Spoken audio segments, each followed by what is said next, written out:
तो गाइज ये कहानी स्टैनली की है, जो इतना लकी है कि वो किसी को भी एक अटैक में मार सकता है और उसके खिलाफ जो सबूत होते हैं वो ऑटोमेटिक मिट जाते हैं। लेकिन एक ऐसा आदमी भी है जिसके ऊपर ये लकी पावर काम नहीं करता और वो स्टैनली को मारना भी चाहता है, जिसके बारे में आपको आगे पता चलने वाला है। कहानी की शुरुआत में हम स्टैनली को देखते हैं, जो थोड़े दिनों पहले अपना आर्मी का काम करके लौटा है और उसकी बहन की शादी फिक्स हो रहा है। जिसके बाद स्टैनली कॉलेज चला जाता है, जहाँ उसका दोस्त जेफ कहता है तुम्हें अब सट्टा और नशे से दूर रहना चाहिए। अब घर जाकर स्टैनली कनाडा के वीडियोस को देखने लगता है, क्योंकि थोड़ी दिन बाद वो वहीं पर जाने वाला है। तभी वो दीवार पर एक रॉकी माउंटेन का पिक्चर लगाने का सोचता है और फ्रिज में से वाटर बॉटल निकालकर इसे लगाने का सोचता है, लेकिन ये काम नहीं करता। जिसके बाद स्टैनली शॉप पर काम करने जाता है, जहाँ पर एक आदमी एक प्रोडक्ट रिफंड के लिए पहले से झगड़ा कर रहा होता है। अब स्टैनली फिर से कनाडा के वीडियोस को देखने लगता है और जो छोटे मोटे काम होते हैं उनको भी कंप्लीट कर लेता है। तब यहाँ एक नशेड़ी कस्टमर आता है और स्टैनली से बुरी तरीके से बिहेव करने लगता है और बाहर एक बियर लाने के लिए कहता है। स्टैनली कर जाता है, बिना पेमेंट के वो कुछ भी नहीं दे सकता, जिस वजह से उसे नशेड़ी का दोस्त इस चीज के लिए माफी मांग लेता है और खुद पेमेंट कर देता है। थोड़े टाइम बाद स्टैनली का बॉस आ जाता है और स्टैनली पूछता है कि क्या वो एक हथौड़ी को ले जा सकता है, लेकिन उसका बॉस उसके बातों पर ध्यान नहीं देता, जिस वजह से स्टैनली हथौड़ी को लेकर घर जाने लगता है। लेकिन देखता है जो आदमी उसके दुकान पर बदतमीजी कर रहा था वो यहाँ पर पड़ा हुआ है और थोड़ा आगे जाकर देखता है उसका दोस्त चुपचाप यहाँ से जा रहा है। स्टैनली कहता है आपका दोस्त वहाँ पड़ा हुआ है, लेकिन वो आदमी कहता है वो थोड़ी देर बाद घर चला जाएगा। लेकिन स्टैनली फिर भी कहता है आपको उसे ले जाना चाहिए, जिसे सुनकर वो आदमी गुस्सा हो जाता है और स्टैनली को बुरी तरीके से मारने लगता है। और तभी स्टैनली को वो टाइम याद आता है जब उसे स्कूल में लोग बुली कर रहे थे और उसके सामने जेफ यानी कि उसके दोस्त को भी मार रहे थे। अब उस टाइम पर तो स्टैनली कुछ नहीं कर पाया था, लेकिन अभी अपने हथौड़े को लेकर आदमी के सिर पर मार देता है।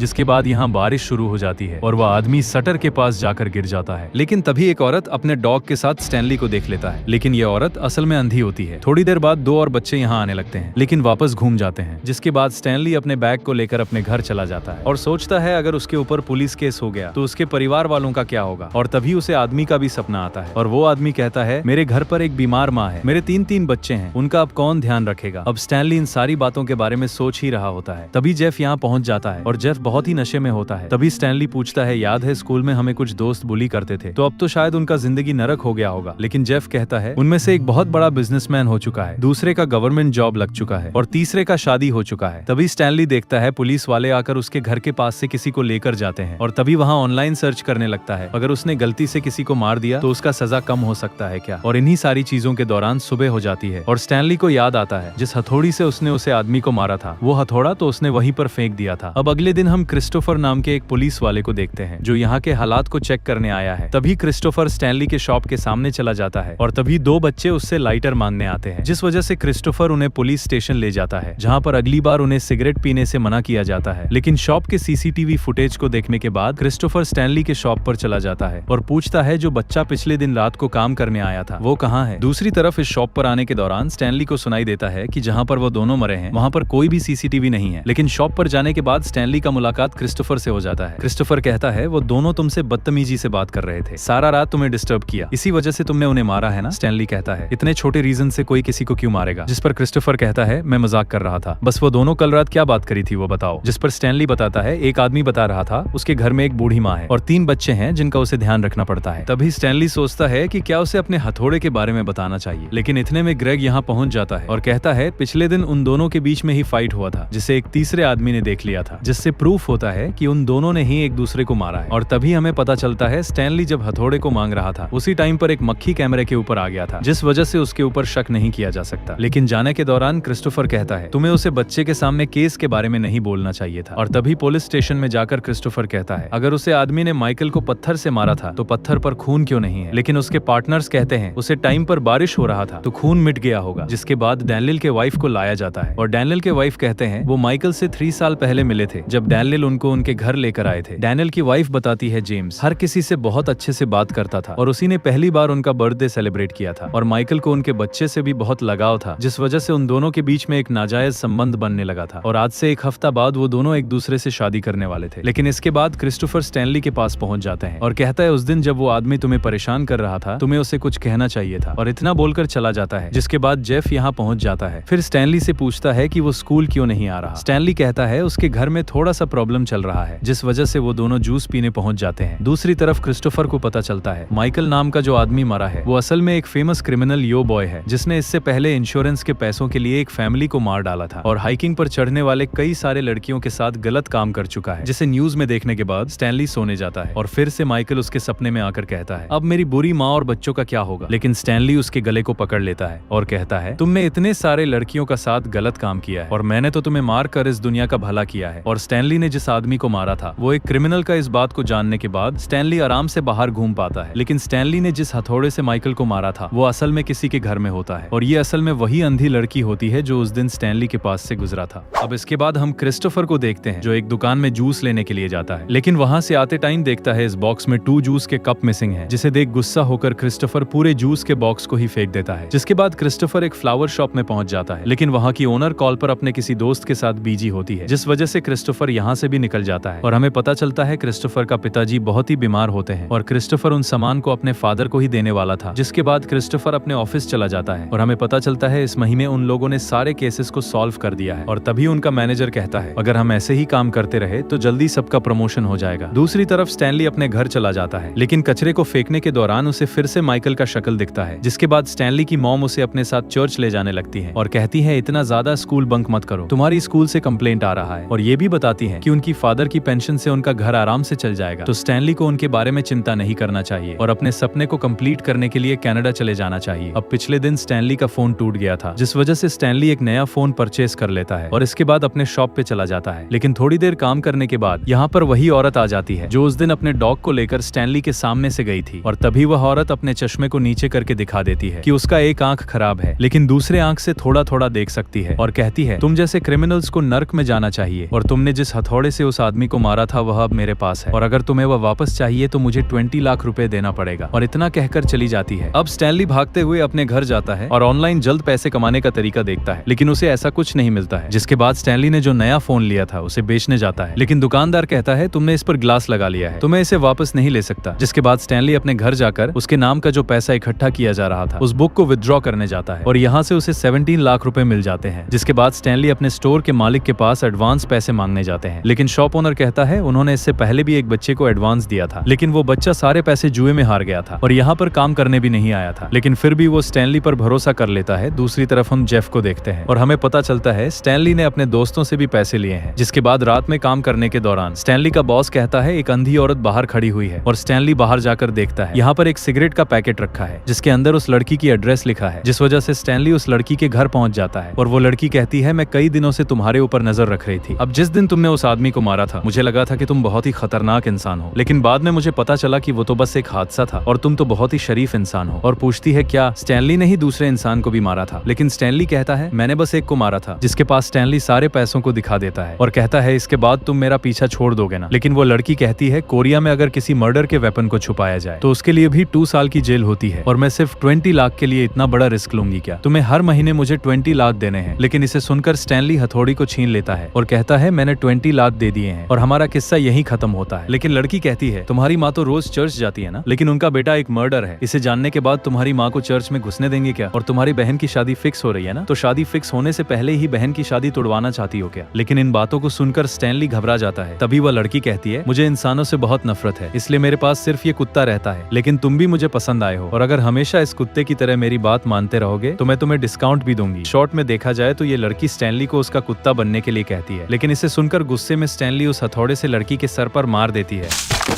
जिस वजह से लड़की यहाँ पर मर जाती है और स्टैनली अपने हथौड़ी और पैसों को लेकर यहाँ से चला जाता है। जिसके बाद क्रिस्टोफर अपने बॉस से बात कर रहा होता है। यहाँ पर हमें पता चलता है क्रिस्टोफर का फादर भी एक पुलिस ऑफिसर हुआ करता था, लेकिन एक क्रिमिनल ने उनके फादर का ये हालत किया है और इस वजह से क्रिस्टोफर अपने फादर का बदला लेना चाहता है। दूसरी तरफ हमें पता चलता है स्टैनली 5 दिनों से खाना नहीं खाया है। फिर स्टैनली बताता है पहले दिन जब आप खाना नहीं खाते हो तब आपको बहुत भूख लगती है, लेकिन अगले दिन से भूख चली जाती है और आपको सिर्फ प्यास लगता है। स्टैनली को अपने बॉस, घर वाले और दोस्तों का कई बार कॉल आ चुका चुका है, लेकिन स्टैनली ने किसी का भी कॉल नहीं उठाया है, लेकिन सोचता है कि पुलिस वाले अभी भी उसे लेने क्यों नहीं आए हैं। दूसरी तरफ हम एक दूध वाले को देखते हैं जो मिनामोटो यानी कि उस लड़की के घर में नोटिस करता है कि कई सारी दूध के पैकेट जमा हो चुके हैं, और जब वो खुद के अंदर देखता है उसे पता चलता है कि ये लड़की मर चुकी है, और वह जल्दी से पुलिस को बुला लेता है। क्रिस्टोफर को यहाँ आने के बाद पता चलता है उस डॉग ने भूख की वजह से अपने मालिक के बॉडी को ही खाना स्टार्ट कर दिया था, और उनके घर में एक 8000 का टीवी रखा था। मतलब वो लड़की पूरी तरीके से अंधी नहीं थी। नीचे डिटेक्टिव पार्क उस डॉग को पकड़ने जाते हैं, लेकिन वो डॉग एक गड्ढे को खोद रहा होता है, जिसे और खोजने के बाद पता चलता है यहाँ किसी का तो डेड बॉडी दफनाया गया है। जिसके बाद उन्हें पता चलता है यहाँ पर 2 लोगों की डेड बॉडी है जो 5 साल पहले गायब हो गए थे। लेकिन मिनामोटो की मौत का रीजन अभी भी पता नहीं चला है, और उनके घर में एक कॉफी का पैकेट था, लेकिन उसे किसी ने खाया ही नहीं है, और जितने भी जगह पर क्रिमिनल्स का फिंगरप्रिंट मिल सकता था उन सारे जगह को इस कुत्ते ने चाट लिया है, और वो सारे डीएनए मिट चुके हैं। दूसरी तरफ हम देखते हैं स्टैनली एक रस्सी की मदद से अपने लाइफ को खत्म करने का कोशिश करता है, लेकिन वो इतना डरा होता है कि इस छोटे से काम को भी नहीं कर पाता। तभी उसका दोस्त जेफ यहाँ पहुंच जाता है, बट स्टैनली उस पर पैसे फेंक देता है, लेकिन इसे देखकर जेफ उसके पीठ पर मुक्का मार देता है और कहता है मुझे तुम्हारा फिक्र हो रहा था, इस वजह से देखने आया था, मुझे पैसे वापस नहीं चाहिए थे। तभी स्टैनली कहता है याद है बचपन में एक बार तुम्हारा टैब खो गया था, तुम परेशान हो गए थे, लेकिन वो टैब असल में मैंने चुराया था और तुम इतने बेवकूफ हो कि तुम्हें पता ही नहीं चला। लेकिन जेफ कहता है स्कूल में सिर्फ हम दोनों एक दूसरे के दोस्त थे और हमारा और कोई दोस्त नहीं था, जिस वजह से मैंने बस पता न चलने का दिखावा किया ताकि हमारा दोस्ती न खराब हो, और इतना कहकर चला जाता है। जिसके बाद स्टैनली बहुत ही सैड हो जाता है और एक करियोके बॉक्स पर जाकर रोने लगता है। लेकिन वहाँ से निकलकर वो न्यूज देखता है और उसे पता चलता है जिन 2 लोगों को उसने मारा है किसी को उसका सबूत नहीं मिला है, और वह लोग असल में जीने के लायक भी नहीं थे। दूसरी तरफ हम देखते हैं वो कुत्ता उनके ऑफिस में होता है, और ऑफिस वालों ने मिनामोटो के परिवार वालों से कांटेक्ट करने का कोशिश किया था इस डॉग को लेने के लिए, लेकिन सबने इस डॉग को मार देने के लिए कहा है। जिसके बाद डिटेक्टिव पार्क को इस डॉग को सेंटर में देकर आने का काम दिया जाता है। अब डिटेक्टिव पार्क उस कुत्ते को लेकर सेंटर पर जा ही रहे होते हैं, लेकिन तभी उन्हें 2 बच्चे नोटिस कर लेते हैं। ये वही बच्चे होते हैं जो कुछ दिन पहले क्रिस्टोफर से लाइटर मांगने गए थे और उन्हें पुलिस स्टेशन ले जाया गया था। और तभी एक लड़का कहता है इसने पिछले दिन मेरे सर पर चिंगम चिपकाया था और अब मैं इसका बदला लूंगा, और इतना कहकर कांच के बोतल को डिटेक्टिव पार्क पे घूस देता है और भाग जाता है। अब इसके बाद वो दोनों थोड़े से डर जाते हैं, लेकिन तभी उन्हें पता चलता है उनके पास कोई सिगरेट नहीं है, और तभी स्टैनली भी यहाँ से आ रहा होता है, जिस वजह से वो दोनों स्टैनली के पास चले जाते हैं और सारे पैसे देने के लिए कहते हैं। लेकिन इन्हें देखने के बाद भी स्टैनली को मिनामोटो और माइकल का याद आ जाता है और बहुत ही गुस्सा हो जाता है। लेकिन इसके बाद जब स्टैनली का नींद खुलता है वो अपने रूम में होता है और उसे याद आता है पिछली रात को कोई उसे घर छोड़ने आया था, लेकिन उसके सामने एक ईंट और उसका हथौड़ा होता है, साथ में एक लेटर जहां उसको टेलीग्राम पर कांटेक्ट करने को कहा गया है, और जिस बच्चों के साथ स्टैनली का मुलाकात हुआ था वो दोनों मर चुके हैं। अब इसके बाद हम देखते हैं क्रिस्टोफर एक पोस्ट को देखता है जहां पर बताया गया है एक टाइम पर मिनामोटो अपने दोस्तों के साथ मजे कर रहा था, लेकिन तभी अचानक वहां पर ब्लास्ट हो जाता है और उसी वजह से मिनामोटो का आंख खराब हो गया था। लेकिन इसके बाद मिनामोटो ने अपने मदर और फादर के रूम में जहरीले गैस डालना स्टार्ट किया, लेकिन जब वो दोनों उठ जाते हैं मिनामोटो एक नाइफ से उन्हें मार देते हैं, और ऐसा उसने इसलिए किया था ताकि उसे अपनी मम्मी पापा का इंश्योरेंस का पैसा मिल जाए। लेकिन इसे पढ़ने के बाद क्रिस्टोफर और ग्रेग उस लड़की से मिलने पहुंच जाते हैं जिसने ये पोस्ट लिखा था। वो लड़की बताती है कि वो मिनामोटो की कजिन है, पर एक बार मिनामोटो ने उसके शक्ल पर गर्म पानी फेंक दिया था, वो भी सिर्फ एक छोटे से झगड़ा के कारण, और इसी चीज के गुस्से के लिए उसने वो पोस्ट किया था। दूसरी तरफ हम डिटेक्टिव पार्क को देखते हैं जिन्हें पिछले दिन उन 2 लड़कों ने पीठ पर कांच के बोतल को घुसा दिया था, लेकिन मिस्टर पार्क इस टाइम पर पूरी तरीके से ठीक हो चुके हैं और अपने हेड को बताते हैं कि वो थोड़े दिनों बाद रिटायर होकर यूएसए में शिफ्ट होने वाले हैं। अब इसके बाद जिन लड़कों ने डिटेक्टिव पार्क के ऊपर अटैक किया था उनके घर क्रिस्टोफर पहुंच जाते हैं, लेकिन उसकी माँ क्रिस्टोफर को ही थप्पड़ मार देती है और कहती है पहले जिन लोगों ने मेरे बच्चों को मारा है उनको ढूंढो। इसके बाद वो दोनों यहाँ से जाने लगते हैं और ग्रेग कहता है उस औरत ने अपना बच्चा खोया है तो उनका इस तरीके से रिएक्ट करना बनता है, हमें इस पर नाराज नहीं होना चाहिए। लेकिन तभी क्रिस्टोफर एक कहानी सुनाता है जब ये दोनों लड़के एक लड़की का दोस्त हुआ करते थे, लेकिन इन्होंने अपने दोस्त के साथ ही बुरा काम कर लिया था, जिसके 1 महीने बाद उस लड़की ने अपना जान दे दिया था। लेकिन इसके बाद जब उस लड़की का फ्यूनरल किया जाता है उस टाइम पर यही माँ जाकर हंगामा कर रही थी और कह रही थी जो चीज हुआ है उसमें लड़की का भी जरूर मर्जी था और उन्हें उनके लड़कों के ऊपर केस नहीं करना चाहिए। लेकिन फिर भी वो बच्चे माइनर से ये कहकर बाद में उन्हें छोड़ दिया जाता है। जिसके बाद क्रिस्टोफर स्टैनली के शॉप पर पहुंच जाता है और उस ओनर को मिनामोटो के पिक्चर को दिखा देता है और ओनर कहता है उसने इस लड़की को देखा था और ये लड़की कुछ दिनों पहले बाहर ही खड़ी थी। तभी क्रिस्टोफर पूछता है स्टैनली यहाँ पर कब आएगा, लेकिन ओनर कहता है 1 हफ्ता पहले स्टैनली ने एडवांस पेमेंट ले लिया था, लेकिन उसके बाद से यहाँ नहीं लौटा है। और जब क्रिस्टोफर सीसीटीवी के बारे में पूछता है तो ओनर बताता है यहाँ सिर्फ 5 दिन का ही बैकअप रखा जाता है, बाकी का डिलीट किया जाता है। लेकिन आपको याद होगा मिनामोटो यहाँ पर बहुत दिनों पहले आई थी, मतलब सीसीटीवी पर उसका फुटेज नहीं मिल सकता है। जिसके बाद क्रिस्टोफर अपने ऑफिस जाकर स्टैनली के बारे में रिसर्च करता है और वहाँ पर बताया जाता है इस बच्चे के ऊपर फ्रॉड का केस लगाया गया है, वो भी इसलिए क्योंकि उसने अपनी दुकान के मालिक से पैसे लेकर वापस नहीं किया था और इसके अलावा इसके सारे क्रिमिनल रिकॉर्ड्स क्लियर है। दूसरी तरफ स्टैनली उस टेलीग्राम अकाउंट पर बात करता है और वो टेलीग्राम का बंदा स्टैनली को पहले से जानता है, जिसे देखकर स्टैनली शॉक हो जाता है। लेकिन तभी उसके घर पर एक लेटर आता है और ये असल में उसी दुकान वाले का फ्रॉड का लेटर होता है। जिसके बाद स्टैनली पुलिस को कॉल कर लेता है और कहता है वो सरेंडर करना चाहता है, लेकिन पुलिस वाले को लगता है स्टैनली अपने पैसों के फ्रॉड के बारे में कह रहा है, जिस वजह से पुलिस वाला उसे रात के 9 o'clock बजे आने को कहता है। दूसरी तरफ हम ग्रेग को देखते हैं जो कजुको के घर पहुंच जाता है और ये वही आदमी है जिसके बच्चे के साथ उन 2 लड़कों ने गलत काम किया था। कजुको बताता है उसकी बच्ची बहुत ही भोली थी, कभी किसी का नुकसान नहीं चाहती थी और हमेशा पिक्चर्स क्लिक कर जीती क्योंकि वो बड़े होकर एक फोटोग्राफर बनना चाहती थी। लेकिन उन जानवरों ने मेरे बच्ची के फ्यूचर को तबाह कर दिया और इसी वजह से मैंने उन दोनों को मार दिया है। जिसके बाद ग्रेट क्रिस्टोफर के पास जाकर कहता है मैं तो बस इनसे पूछताछ करने गया था, लेकिन इन्होंने सामने से स्वीकार कर लिया कि इन्होंने ही उन दोनों को मारा है। जिसके बाद कजुको अपना स्टेटमेंट देता है कि वो दोनों बहुत ही नशे में थे, ठीक से पैरों पर खरीदी नहीं हो पा रहे थे और इसी चीज का फायदा उठाकर मैंने एक ईंट को उठाया और उन दोनों को मारना स्टार्ट कर दिया। लेकिन वो दोनों कब मर गए मुझे पता ही नहीं चला। लेकिन इस स्टेटमेंट के बाद क्रिस्टोफर उस आदमी के पास जाता है और कहता है जिस आदमी ने उन दोनों को मारा वो राइट हैंडेड था और तुम लेफ्ट हैंडेड हो, मतलब तुम किसी और का इल्जाम खुद के ऊपर ले रहे हो, है ना। लेकिन तभी क्रिस्टोफर को बाहर लाया जाता है और कहा जाता है पूरा केस क्लियर हो चुका है तो उसे यहाँ पर अपना टांग नहीं अड़ाना चाहिए। लेकिन जब कजुको यहाँ से जा रहा होता है एक कार आकर उसे टक्कर मार देता है और इसे चलाने वाला और कोई नहीं बल्कि उन मरने वाले बच्चों की माँ होती है। लेकिन कजुको को वो टाइम याद आता है जब उसने एक नया नाइफ खरीदा था इन दोनों बच्चों को मारने के लिए, लेकिन उन्हें मारने के दौरान कजुको इतना डर गया था कि उसके दिमाग में इन्हें मारने का हिम्मत ही नहीं आया था। इसके बाद कजुको को हॉस्पिटल ले जाया जाता है और यहाँ पर क्रिस्टोफर माफी मांग लेता है और कहता है हमें आपके प्रोटेक्शन का बंदोबस्त करना चाहिए था और ये भी कहता है उन बच्चों के साथ जो हुआ है वो अच्छा हुआ है, लेकिन आपको किसी और के जुर्म को खुद के ऊपर नहीं लेना चाहिए। लेकिन कजुको कहता है उन बच्चों को मैंने ही मारा है और वो दोनों इसी के लायक थे। दूसरी तरफ स्टैनली सारे पैसों को अपने माँ के अकाउंट में डाल देता है, लेकिन यहाँ से बाहर निकलते ही एक बाइकर उसका बैग चुरा लेता है। लेकिन यहाँ पर चोट लगने की वजह से स्टैनली को हॉस्पिटल ले जाया जाने लगता है और दूसरी तरफ वो बिकर इस बैग के अंदर से पैसों को निकाल लेते हैं और उस हथौड़ी और ईंट को पानी में फेंक देते हैं। दूसरी तरफ हम देखते हैं कजुको को एक व्हील चेयर दे दिया गया है और उसकी मदद से वो हॉस्पिटल के चारों तरफ घूम रहे होते हैं। लेकिन तभी वो नोटिस करते हैं स्टैनली भी इसी हॉस्पिटल में होता है, जिस वजह से कजुको तेजी से अपने व्हील चेयर को चलाकर स्टैनली के पास जाने लगता है। लेकिन जाने के दौरान गलती से नीचे गिर जाते हैं और तभी स्टैनली कजुको को उठाने आते हैं। लेकिन कजुको कहते हैं यहाँ पर पुलिस है, तुम्हें यहाँ नहीं होना चाहिए। स्टैनली कहता है आप ही मुझसे टेलीग्राम पर बात कर रहे थे क्या? कजुको कहता है हाँ, लेकिन अभी स्टैनली को यहाँ से जाने के लिए कहता है। जिसके बाद कजुको अपने रूम में जाता है और उस दिन के बारे में सोचने लगता है जब स्टैनली उन दोनों लड़कों के साथ फाइट कर रहा था और कजुको बस दूर में खड़े होकर देख रहा था। तभी स्टैनली फाइट करते हुए थोड़ा दूर चला जाता है। एक बंदा उसे बेसबॉल बैट से मारने आता है, लेकिन स्टैनली उसके सर पर ईंट से मार देता है और दूसरे बंदे को भी सिर्फ ईंट से ही मारकर बेहोश कर देता है और खुद भी बेहोश हो जाता है। लेकिन इन सारी बातों को सोचकर कजुको मन में कहता है उसका काम इस दुनिया में खत्म हो चुका है और कई सारी नींद की गोलियों को एक साथ खाकर नीचे गिर जाता है। दूसरी तरफ क्रिस्टोफर ग्रेग से कहता है कजुको के साथ जो हुआ है उसमें तुम्हारी कोई गलती नहीं है। लेकिन तभी क्रिस्टोफर स्टैनली को इस हॉस्पिटल से निकलते देख लेता है और उसका पीछा करने लगता है। लेकिन तभी क्रिस्टोफर को न्यूज आता है कजुको का हालत बहुत ही खराब हो चुका है, जिस वजह से क्रिस्टोफर उन्हें देखने के लिए चले जाते हैं। लेकिन तभी हमें पता चलता है स्टैनली को असल में एक नहीं बल्कि 2 लोगों ने घर पहुंचाया था और वह दूसरा आदमी ही कजुको को बताता है उस बच्चे ने आपका विश पूरा किया है तो आपको उसका सजा आपके सिर ले लेना चाहिए। अब हमें 5 महीने बाद का सीन दिखाया जाता है जहाँ पर एक ऑफिस वर्कर नशे में अपनी पूरे टीम को पार्टी दे देता है और कहता है मेरा एक ड्राइवर आ चुका है तो मुझे जल्दी जाना पड़ेगा। और जब वो वर्कर अपने कार के पास आता है तब ड्राइवर उसके पास ही होता है और उस ड्राइवर के पीठ पर हीरोज लिखा होता है और ये सेम चीज कजुको के साथ जो बात कर रहा था उसके पीठ पर भी लिखा हुआ था। अब यहाँ से जाने के दौरान वर्कर कहता है तुमने गलत डायरेक्शन ले लिया है, लेकिन तभी उस वर्कर को एक कॉल आ जाता है और ये कॉल उसके ड्राइवर ने किया है और कहता है मैं आपका वेट कर रहा हूँ, आप हो कहाँ पर? और तभी कार में एक इलेक्ट्रिक शॉक का आवाज आता है और हम देखते हैं उस वर्कर का बॉडी अगले दिन तालाब पर मिलता है। दूसरी तरफ हमें पता चलता है आज मिस्टर पार्क का आखिरी दिन है और वो अपना ड्यूटी करके हमेशा के लिए इस ऑफिस को छोड़ देते हैं और हमें पता चलता है इन 5 महीनों में यहाँ पर हद से ज्यादा खून हो चुके हैं, लेकिन एक भी केस सॉल्व नहीं हुआ है, जिस वजह से सूजन नाम के प्रोफाइलर को यहाँ लाया जाता है जो पूरी टीम को समझाती है कि उनका अगला स्टेप क्या होने वाला है। लेकिन क्रिस्टोफर और ग्रेग बात कर रहे होते हैं कि सूजन बस यहाँ पर टाइम पास करने के लिए आई है, लेकिन इस बात को सूजन सुन लेती है और कहती है तुम लोग यहाँ अच्छे से काम नहीं कर रहे, इसी वजह से मुझे यहाँ बुलाया गया है। लेकिन क्रिस्टोफर कहता है मुझे पता है इन सब का क्रिमिनल कौन है, लेकिन मेरे पास प्रूफ न होने की वजह से मैं कुछ कर नहीं पा रहा। लेकिन इसके बाद हम जेरोक्स नाम के एक बंदे को देखते हैं जो अपने लाइव स्ट्रीम में कह रहा होता है आजकल पुलिस वाले क्राइम स्पॉट पर जाकर ज्यादा रिसर्च नहीं करते, जिस वजह से आजकल जो केसेस आ रहे हैं वो उन्हें सॉल्व नहीं कर पा रहे हैं। लेकिन तभी क्रिस्टोफर यहाँ पहुंच जाता है। अब क्रिस्टोफर जीरोक्स को कुछ मर्डर्स के डॉक्यूमेंट्स को दिखाता है और कहता है तुम्हें क्या लगता है इन लोगों को किसी सीरियल किलर ने मारा है या ये सारे हादसे बस इत्तेफाक हैं? जीरोक्स कहता है उसे नहीं लगता इन सब के पीछे कोई सीरियल किलर है, क्योंकि पहले के जितने भी मौत हैं उन सब में किसी भी रैंडम चीज से मारा गया है, लेकिन बीच में एक केस है जिसमें एक नाइफ से 4 बार मारा गया है, मतलब ये वाला केस प्लान करके किया गया था। और उसके बाद जितने भी केस हैं उन सब में नाइफ को सिर्फ एक बार चलाकर मारा गया है, मतलब ये वाला केस प्लान करके किया गया था। लेकिन क्रिस्टोफर कहता है तुमने इन पेपर्स को ठीक से देखा भी नहीं है और तुम्हें इन केसेस के बारे में इतना कैसे पता है, जरूर तुम हमारी सिस्टम को हैक कर रहे थे। और तभी ब्रैड भी आ जाता है और कहता है तुम्हारे इस जुर्म की वजह से तुम्हें गिरफ्तार किया जाता है। ज़ीरॉक्स कहता है मैंने इन सारी चीजों को पहले ही न्यूज में देख लिया था और मैंने कोई पुलिस का सिस्टम हैक नहीं किया है, लेकिन इसके बावजूद ज़ीरॉक्स को पुलिस स्टेशन ले जाया जाता है। लेकिन ब्रैड क्रिस्टोफर से कहता है ये बंदा एक्चुअली में ऑनलाइन में सब कुछ पढ़ सकता है, मतलब हम लोग शायद कोई गलती कर रहे हैं। लेकिन क्रिस्टोफर अपने हेड नेस्टर के पास जाता है और कहता है मुझे पूरा भरोसा है कि इस बंदे को सारे क्राइम्स के बारे में कुछ तो पता है, और इस वजह से क्रिस्टोफर इसके ऊपर पूरा जांच पड़ताल करना चाहता है। जिसके बाद क्रिस्टोफर ज़ेरोक्स को उसके घर ले जाने लगता है और पूछता है क्या तुमने सच में अपने पुराने काम बंद कर दिए हैं? और ज़ेरोक्स कहता है वो सब काम मैं बचपन में करता था, अब मैं बड़ा हो चुका हूँ और कोई भी गलत काम नहीं करता। जिसके बाद क्रिस्टोफर स्टैनली की दुकान में जाकर नूडल्स खाने लगता है, लेकिन तभी उसके सामने से एक डॉग जाता है और ये वही डॉग होता है जो उस अंधी लड़की के साथ रहता था। और जिस दिन मिस्टर पार्क के ऊपर अटैक हुआ था उस टाइम पर ये डॉग भाग गया था और ये डॉग अभी मिनेमोटो के घर में चला जाता है जहाँ से 2 लाशों को निकाला गया था। जिसके बाद हम देखते हैं स्टैनली ज़ेरोक्स के घर टोफू लेकर जाता है, लेकिन यहाँ से जाने के दौरान ब्रैड उसके पास जाता है और ज़ेरोक्स के बारे में कुछ सवाल पूछता है। लेकिन कार के अंदर ग्रेग कहता है ये एक ज़ेरोक्स नाम का बंदा तो किताबी कीड़ा लग रहा है, तो आपको इस पर शक क्यों हो रहा है? क्रिस्टोफर कहते हैं कुछ साल पहले वो एक क्रिमिनल के पीछे हाथ धो के पड़ा हुआ था, लेकिन ये ज़ेरोक्स नाम का बंदा उसका भागने में मदद कर रहा था और इसी वजह से उसका इसके ऊपर शक है। लेकिन तभी क्रिस्टोफर स्टैनली के शक्ल को देख लेता है और ब्रैड को उनके पीछे जाने के लिए कहता है और खुद ज़ेरोक्स के पास जाने लगता है। अब ब्रैड और ग्रेग स्टैनली का पीछा तो करते हैं, लेकिन यहाँ दो सेम स्कूटी होती है, जिस वजह से वो दोनों कंफ्यूज हो जाते हैं और यहाँ ट्रैफिक भी लग चुका है, जिस वजह से ग्रेग नीचे उतरकर स्कूटी का पीछा करने लगता है और थोड़ा सा आगे जाते ही वो स्कूटी रुक जाता है क्योंकि सामने डेड एंड आ चुका है और ग्रेग उसे पकड़ लेता है। दूसरी तरफ क्रिस्टोफर ज़ेरोक्स को मारना स्टार्ट कर देता है और कहता है पिछली बार भी तुमने ऐसा किया था और अब तुमने दोबारा ये घटिया काम स्टार्ट कर दिया है और तुम ही स्टैनली को बताते हो ना कि किसे मारना है और कब मारना है। लेकिन ज़ेरोक्स कुछ भी न जानने का नाटक करता है और तभी ग्रेग दूसरे डिलीवरी गाय को यहाँ लेकर आता है और क्रिस्टोफर कहता है तुम गलत आदमी को लाए हो। लेकिन तभी गेट पर पुलिस पहुंच जाते हैं और क्रिस्टोफर को पता चलता है एक पोस्टर के पीछे कैमरे को छुपाया गया था, मतलब अब तक जो वो कर रहा था वो सब कुछ लाइव स्ट्रीम पर दिख रहा था, जिस वजह से क्रिस्टोफर अपने गुस्से को संभाल नहीं पाता और ज़ेरोक्स को मारने के लिए जाता है, जिसे देखकर पुलिस वाले क्रिस्टोफर को ही पकड़ लेते हैं। और दूसरी तरफ स्टैनली तो बहुत ही आराम से यहाँ से निकल जाता है। जिसके बाद हम उस दिन को देखते हैं जब स्टैनली अपने घर पर एक चिट्ठी रख के चला जाता है जिसमें उसने लिखा है कि उसे अपनी लाइफ का कोई पर्पस नहीं मिल रहा है, तो उसे ही ढूंढने के लिए वो अकेला निकल चुका है और अभी फिलहाल वो कनाडा पहुंच चुका है। लेकिन असलियत में ऐसा कुछ भी नहीं होता, बल्कि वो टेलीग्राम के उस बंदे से और भी ज्यादा कांटेक्ट कर लेता है। लेकिन एक दिन ट्रेन में ट्रैवल करने के दौरान उसके पास ज़ेरोक्स आ जाता है और कहता है मैं ही तुम्हारे साथ टेलीग्राम पर बात करता था। जिसके बाद ज़ेरोक्स उसे अपने घर लेकर आता है, लेकिन स्टैनली पूछता है तुम हो कौन और मेरी मदद क्यों कर रहे हो? ज़ेरोक्स स्टैनली को उसी के क्रिमिनल रिकॉर्ड्स को दिखा देता है और कहता है मैं तुम्हें बहुत टाइम से ढूंढ रहा था, लेकिन एक दिन अचानक ही तुम मेरे सामने आ जाते हो। और ये भी बताता है तुमने जितने भी लोगों को मारा है उनमें एक चीज कॉमन है, वो सारे क्रिमिनल्स थे। और दूसरा, जब तुम किसी को मारते हो तुम्हें अपने सबूत को छुपाने का जरूरत नहीं होता, वो सारे सबूत ऑटोमेटिक छुपा जाते हैं और ये शायद तुम्हारा एक सुपर पावर है। स्टैनली कहता है अगर ऐसा है तो मैं आगे से ध्यान रखूंगा कि मैं किसी को न मार सकूं। लेकिन ज़ेरोक्स कहता है मेरे अकाउंट में 5 करोड़ रुपए पड़े हुए हैं, मैं वो सारे तुम्हें दे दूंगा, लेकिन इसके बदले तुम्हें ऐसे ही बुरे लोगों को मारते रहना है। और हम क्योंकि बुरे लोगों को मार रहे हैं तो हम कोई गलत काम भी नहीं कर रहे हैं। जिसके बाद स्टैनली नहा लेता है और अगले दिन सुबह ज़ेरोक्स बताता है इससे पहले भी उसके 2 पार्टनर्स थे, जिनमें से एक था काजुको जिसे स्टैनली हॉस्पिटल में मिल चुका है और दूसरे बंदे से अगर स्टैनली नहीं मिले तो बढ़िया रहेगा। लेकिन इसके बाद रात में स्टैनली को ज़ेरोक्स के रूम में एक सीक्रेट रूम दिख जाता है जहाँ पर काफी सारे वेपन्स, क्रिमिनल फाइल, ढेर सारी सेलफोन और बहुत ज्यादा पैसा होता है। तभी स्टैनली ज़ेरोक्स का जैकेट लेकर बाहर निकल जाता है, लेकिन बाहर निकलकर वो एक आदमी से टकरा जाता है। लेकिन इससे टकराने के बाद उसके अंदर से बहुत अजीब सा फीलिंग आता है। जिसके बाद स्टैनली उसके पास आता है और वो वर्कर उसे अपना ड्राइवर सोच लेता है। लेकिन जाने के दौरान स्टैनली उसे इलेक्ट्रिक का झटका दे देता है और एक नदी किनारे बांध के रखता है। तभी वह आदमी कहता है मेरी एक बेटी है जो स्कूल जाती है, तो प्लीज तुम्हें जो चाहिए मुझसे ले लो और मुझे छोड़ दो, वरना उन्हें देखने के लिए कोई नहीं रहेगा। लेकिन स्टैनली कहता है जब तुम मुझसे टकराए थे उसके बाद से मुझे तुम्हें मारने का मन क्यों कर रहा है? वर्कर कहता है मैंने तो तुमसे टकराने के बाद माफी भी मांग लिया था, तो प्लीज मुझे जाने दो। लेकिन तभी ज़ेरोक्स यहाँ पहुंच जाता है और वो उस वर्कर के मोबाइल को हैक कर लेता है। जिसके बाद हमें पता चलता है ये वर्कर दूसरे वर्करों के प्राइवेट पिक्चर्स ले रहा था और इन्हें दिखाकर उन्हें ब्लैकमेल करता था और इसी वजह से स्टैनली उस वर्कर को मार के पानी में बहा देता है। जिसके बाद स्टैनली ज़ेरोक्स का शुक्रिया अदा करता है और कहता है तुम्हारी वजह से अब मुझे जीने का एक रीजन मिल चुका है। जिसके बाद हम प्रेजेंट टाइम को देखते हैं जहाँ पर हमें पता चलता है स्टैनली ने एक जिम को ज्वाइन कर लिया है ताकि वो लोगों को और भी आसानी से मार सके। लेकिन दूसरी तरफ क्रिस्टोफर ने एक बच्चे पर बिना किसी रीजन के हाथ उठाया, इस वजह से उसे थोड़े टाइम के लिए सस्पेंड किया जाता है। लेकिन इस झमेले के दौरान नेस्टर और उनके दूसरे हेड के बीच में भी झगड़ा हो जाता है, जिस वजह से क्रिस्टोफर के साथ नेस्टर का भी सस्पेंशन हो जाता है। अब इसके बाद हम टेलर नाम की एक लड़की को देखते हैं जो ऑनलाइन में एक लीक्ड वीडियो के बारे में बात कर रही होती है और बताती है जिसका वीडियो वायरल हुआ था वो मर चुकी है, और इतना कहकर सोल नाम के एक शहर में शिफ्ट हो जाती है। और हमें पता चलता है स्टैनली भी इसी शहर में शिफ्ट हुआ है और जीरोक्स में उन दोनों का नया फेक आईडी बना लिया है। और जीरोक्स कहता है स्टैनली जिसको भी मारता है उसके पीछे सिर्फ एक ही रीजन होता है, उसके विक्टिम में कोई बड़ा गुनाह क्या होता है, जिसका मतलब स्टैनली कोई गलत काम नहीं कर रहा बल्कि इस दुनिया के गंदगी को साफ कर रहा है। और हमें पता चलता है स्टैनली एक सुपरमार्केट में मछली काटने का काम करता है। तभी हम टेलर नाम की लड़की को देखते हैं जिसे कस्टमर से ठीक से बात ना करने की वजह से डांट दिया जाता है। और स्टैनली के साइड में एक लेडी वर्कर कहती है ये टेलर किसी भी स्टाफ से हेलो तक नहीं करती, मतलब ये खुद को बहुत बड़ी कुछ मानती है। लेकिन कैशियर के काम करने के दौरान टेलर पैनिक करने लगती है और तभी एक कस्टमर टेलर से झगड़ा करने लगती है क्योंकि उसे एक सामान का रिफंड चाहिए लेकिन उसके पास कोई रसीद नहीं है। लेकिन यहाँ पर भी जल्दी से ना काम करने की वजह से टेलर को ही मैनेजर डांटने लगते हैं, जिसके बाद वो औरत बाहर जाती है और देखती है उसके कार पर किसी ने सिगरेट लगा दिया है। औरत स्टैनली से कहती है ये काम तुमने क्या है ना, मेरे कार पे कैमरा लगा है तो सब कुछ रिकॉर्ड हो गया होगा और मैं पुलिस को बुला रही हूँ। तभी स्टैनली कहता है बुला लो, तो इससे यह भी प्रूफ हो जाएगा कि तुमने जो सामान रिफंड किया है वो तुमने असल में यहाँ से चुराया है। जिसे सुनकर औरत घबरा जाती है और टेलर इस चीज को देख लेती है। अब इसके बाद मार्केट का एक स्टाफ स्टैनली को फिश काटना सिखा रहा होता है पर कहता है तुम तो बहुत ही बढ़िया काटते हो। लेकिन इसे काटने के दौरान स्टैनली को अपने खून करने के हाथ से याद आने लगता है, जिस वजह से वो बाहर सुट्टा पीने जाता है। और तभी टेलर भी उसके पास पहुंच जाती है और कहती है अगर कोई मुझसे मेरे पास्ट के बारे में पूछता है मैं बहुत ही गुस्सा हो जाती हूँ और तुम भी किसी को अपने पास्ट के बारे में नहीं बताते, तुम्हारे कोई बड़े सपने नहीं है और घटिया कस्टमर से तुम भी बुरी तरीके से बिहेव करते हो, मतलब तुम बिल्कुल मेरी तरह हो। इतना कहकर चली जाती है। अगले दिन टेलर स्टेशन में अपनी माँ का वेट कर रही होती है और देखती है अभी भी कई सारे लोग उसके बारे में ऑनलाइन में पोस्ट करते रहते हैं। तभी टेलर अपनी माँ को लेकर घर चली जाती है और उसकी माँ कहती है तुम घर नहीं आ रहे हो, इस वजह से हमारा घर बहुत सूना सूना लग रहा है और तुम्हारे पापा भी तुम्हें मिस करते हैं तो तुम्हें छुट्टियों में घर आना चाहिए। दूसरी तरफ हम देखते हैं मिस्टर पार्क क्रिस्टोफर के घर पहुंच जाते हैं और पार्क देखते हैं मिनामोटो का कुत्ता क्रिस्टोफर के पास है और कहता है तुम ग्रेग का कॉल नहीं उठा रहे, इस वजह से वो बहुत परेशान हो चुका है। और तभी ग्रेग यहाँ पहुंच जाता है और कहता है अगर उस दिन आपने हमें पहले से सब बताया होता तो वो जीरोक्स और स्टैनली एक साथ ही पकड़ा जाता और आपको सस्पेंड भी नहीं होना पड़ता। इसके बाद रिसर्च करके पता चलता है यहाँ पर जिस तरीके का हादसा हो रहा था वो सेम हादसे अब सोल में हो रहा है और वहाँ के एक सीसीटीवी पर स्टैनली को देखा भी गया है। जिसके बाद ग्रेग और क्रिस्टोफर स्टैनली के घर पहुंच जाते हैं और ग्रेग स्टैनली के पेरेंट्स को बताता है आपका बेटा लापता हो चुका है, आपको इस तरीके का एक पुलिस केस करना है जिससे हम आपके बच्चे को ढूंढकर आपके पास लौटा देंगे। लेकिन स्टैनली का फैमिली मेंबर कहते हैं हमारा बेटा खोया नहीं है बल्कि ऑस्ट्रेलिया गया हुआ है, तो हम उसके ऊपर केस क्यों करेंगे। जिसे सुनकर क्रिस्टोफर सारी सच्चाई को बता देता है। लेकिन इसके बाद भी स्टैनली के फैमिली मेंबर्स को इन सारी बातों पर विश्वास नहीं होता। लेकिन फिर भी अगले दिन वो लोग अपने बेटे का लापता होने का रिपोर्ट करा लेते हैं, जिस वजह से क्रिस्टोफर और ग्रेग सोल पहुंच जाते हैं और वहां पर जाकर बताते हैं कि उन्हें शक है आजकल यहाँ पर जितने भी खून हो रहे हैं वो सब स्टैनली कर रहा है। तो इन कुछ दिनों में जितने भी मर्डर के केस है और यहाँ तक कि अगर कोई गलती से भी मरा है तो उन सारे केस को वो चेक करना चाहते हैं। दूसरी तरफ हम देखते हैं टेलर अपनी मम्मी के साथ नई जगह पर डिनर करने आती है, लेकिन नोटिस करती है कि एक लड़का बहुत देर तक उसे घूर रहा है, जिस वजह से टेलर उसके पास चली जाती है और कहती है मुझे इतनी देर से तुम घूर क्यों रहे हो, तुम्हें क्या लग रहा है मेरा वीडियो वायरल हो गया है तो मैं किसी के साथ भी सो जाऊंगी क्या। लेकिन जेसन कहता है जेसी स्टाफ इंटरमीडिएट स्कूल में पढ़ाती थी ना, वहाँ पर मैं भी पढ़ता था, याद है मैं तुम्हारा दोस्त था जेसन। जिसके बाद वो दोनों एक साथ डिनर करते हैं और टेलर बताती है असल में उसका एक वीडियो वायरल हुआ था जिस वजह से वो शांति से कहीं पर रह नहीं पाती है। जिसके बाद जेसन उसका नंबर मांगता है, लेकिन टेलर कहती है उसका मेंटल स्टेट अभी सही नहीं है, जिस वजह से वो किसी के साथ भी कांटेक्ट नहीं रखना चाहती है। इसके बाद जेसन घर चला जाता है और हमें पता चलता है उसका शादी मोनिका से फिक्स हो चुका है। लेकिन अगले दिन टेलर के काम के दौरान जेसन उसे कॉल कर लेता है और कहता है मैं एक बहुत बड़े प्रॉब्लम में फंस चुका हूँ और मुझे तुम्हारी मदद चाहिए। जिसके बाद जेसन और टेलर मुलाकात कर लेते हैं। जेसन कहता है उसका एक लड़की के साथ पहले रिलेशनशिप था, लेकिन वो लड़की जेसन को पैसे देने के लिए फोर्स कर रहा है और क्योंकि टेलर का भी ऐसा ही हाल है तो इसी वजह से जेसन उससे पूछता है ऐसे मौके पर दिमाग को शांत कैसे रखते हैं। टेलर कहती है उसे अभी भी अटैक आते हैं और उसे भी अब तक पता नहीं चला है इसे डील कैसे करते हैं। लेकिन इसके बाद ये सब नीचे सो जाता है। लेकिन थोड़ी देर बाद टेलर कहती है तुम ऊपर आके भी सो सकते हो। जिसके बाद वो दोनों एक साथ घूमना स्टार्ट कर देते हैं। लेकिन स्टैनली को जेसन को भी मारने का मन करता है, लेकिन स्टैनली सोचता है उसे शायद कोई गलत फहमी हो रही है। लेकिन रात में हम देखते हैं जेसन मोनिका के साथ डिनर करने जाता है और कहता है कल उसे एक बिजनेस ट्रिप पर जाना पड़ेगा। लेकिन मोनिका जेसन के कार के डिक्की को खोलने को कहता है जिसके अंदर पानी के बोतल होते हैं और कहती है मुझे पता है तुम फिशिंग करने जा रहे हो और इतने छोटे बात पर तुम्हें झूठ नहीं बोलना चाहिए। लेकिन जेसन असल में टेलर के साथ होता है। लेकिन तभी टेलर जेसन के फोन को चेक कर लेती है और देखती है जेसन अपने फियांसे के साथ शादी का बात कर रहा है, मतलब जेसन जो उसके साथ डेट पर निकला था और वहाँ जो कुछ भी कर रहा था वो सब कुछ बस एक नाटक था। तभी टेलर कहती है तुम ये जो काम मेरे साथ कर रहे हो वो तुम्हारे गर्लफ्रेंड को पता है क्या, और अगर नहीं तो मैं उसे जाकर तो सब कुछ बता दूंगा। लेकिन इसे सुनकर जेसन टेलर के गले को दबाने लगता है और टेलर यहीं पर अपना दम तोड़ देती है। जिसके अगले दिन जेसन डॉक्टर के पास जाता है और डॉक्टर कहता है उसे गोनोरिया नाम का एक बीमारी हुआ है जो कि असल में सेक्स करने की वजह से फैलता है और जेसन को कुछ दिनों के लिए सेक्स करने से मना करता करता है, लेकिन तभी जेसन का फियांसे उसे कॉल करके बताता है उसे भी गोनोरिया हुआ, और ऐसा इसलिए क्योंकि वो एक आदमी के साथ सोया था, जिसे सुनकर जेसन कहता है मुझे अब तुमसे कोई बात नहीं करनी है। दूसरी तरफ हमें न्यूज को देखकर पता चलता है टेलर के घर में पिछले दिन आग लग गया था और सबको लग रहा है इसी वजह से टेलर मर चुकी है। तभी स्टैनली के काम करने के दौरान एक स्टाफ स्टैनली को ये न्यूज दे देता है, लेकिन क्रिस्टोफर पुलिस के पास जाकर कहता है ये काम जरूर स्टैनली का होगा और हमें इस चीज के बारे में डिटेल में रिसर्च करना चाहिए। दूसरी तरफ एक औरत कह रही होती है पिछले दिन रात को टेलर के घर से फाइट करने का आवाज आ रहा था, मतलब ये असल में एक मर्डर है, और इस बात को हेक्टर भी सुन लेते हैं। जिसके बाद हेक्टर स्टैनली के स्टोर में पहुंच जाता है और स्टैनली भी नोटिस करता है ये आदमी उसका पीछा कर रहा है, जिस वजह से स्टैनली यहाँ से भागने लगता है और क्रिस्टोफर भी यहाँ पहुंच जाता है, जिस वजह से स्टैनली दूसरे रास्ते से भागने लगता है। तभी हेक्टर स्टैनली को पैर लगाकर गिरा देता है और कहता है मुझे तुमसे कोई जरूरी बात करनी है, लेकिन स्टैनली हेक्टर को देखते ही समझ जाता है इसने अपने लाइफ में बहुत सारे खून किए हैं। और तभी क्रिस्टोफर भी यहाँ पहुंच जाता है, लेकिन देखता है यहाँ पर कोई भी नहीं होता है। दुकान वालों से बात करके पता चलता है स्टैनली यहीं पर काम करता है और क्रिस्टोफर का टीम स्टैनली के एड्रेस को ले लेते हैं। अब इसके बाद हेक्टर जेसन के पास पहुंच जाता है और कहता है मुझे पता है टेलर के साथ तुम्हारा रिलेशन चल रहा था और तुम दोनों एक साथ सोते भी थे, और पिछले दिन तुम ही टेलर के फ्लैट पर जाकर झमेला कर रहे, और इन सब के दौरान ही टेलर का मौत हुआ है ना? जेसन कहता है टेलर के साथ मेरा रिलेशन था, लेकिन मेरी शादी किसी और के साथ फिक्स हो चुका है और मैंने टेलर को नहीं मारा है। लेकिन इसे सुनकर हेक्टर जेसन को मारने लगता है, जिस वजह से जेसन बताता है उसने ही टेलर को मारा है। इसके बाद हेक्टर कहता है वो एक ऐसे लड़के को ढूंढ रहा है जो जेसन के जैसे क्रिमिनल्स को पकड़ता है, तो जरूर स्टैनली जेसन को भी मारने आएगा और उस टाइम पर हेक्टर उसे पकड़ लेगा। और तभी हेक्टर जेसन को एक माफीनामा लिखने को कहता है, लेकिन इसे लिखने के बाद जेसन मर जाता है। लेकिन हेक्टर कहता है इसने अपने माफीनामा में ये तो लिखा ही नहीं कि उसने लड़की को कैसे मारा है, मतलब आजकल के लोगों में बिल्कुल भी दिमाग नहीं है। दूसरी तरफ क्रिस्टोफर स्टैनली के घर पहुंच जाता है, लेकिन वहां जाकर पता चलता है इनके होटल का मास्टर की किसी ने चुरा लिया है। फिर जब क्रिस्टोफर दरवाजे को तोड़कर अंदर जाता है, देखता है इस पूरे रूम में फायर एक्सटिंग्विशर का यूज किया गया है। दूसरी तरफ ग्रेग एक पुलिस वाले को लेकर हेक्टर के रूम में जाता है, लेकिन अचानक उसका रूम ही ब्लास्ट कर जाता है।